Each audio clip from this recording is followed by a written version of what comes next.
SSLC ಪರೀಕ್ಷೆಯಲ್ಲಿ ಸಾಧನೆ ಮಾಡಿದ ವಿದ್ಯಾರ್ಥಿಗಳಿಗೆ ಶಾಸಕ ಆಸಿಫ್ ಸೇಠ್ ಸನ್ಮಾನಿಸಿ ಗೌರವಿಸಿದರು.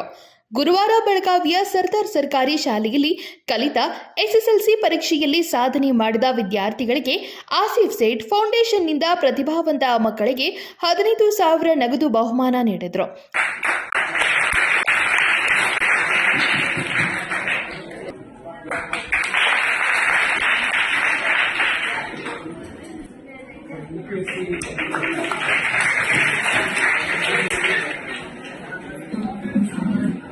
ಈ ಸಂದರ್ಭದಲ್ಲಿ ಮಾತನಾಡಿದ ಶಾಸಕ ಆಸಿಫ್ ಸೇಠ್, ಸರ್ಕಾರಿ ಶಾಲೆಯ ವಿದ್ಯಾರ್ಥಿಗಳು ಎಸ್ಎಸ್ಎಲ್ಸಿ ಪರೀಕ್ಷೆಯಲ್ಲಿ ಸಾಧನೆ ಮಾಡಿ ಶಾಲೆಗೆ ಹಾಗೂ ಪೋಷಕರಿಗೆ ಹೆಸರು ತಂದಿದ್ದಾರೆ.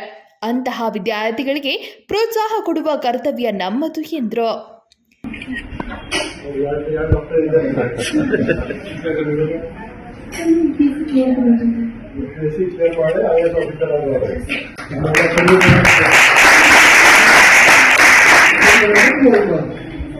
Vinod Kolkar, KMM Kannada news, Belagavi.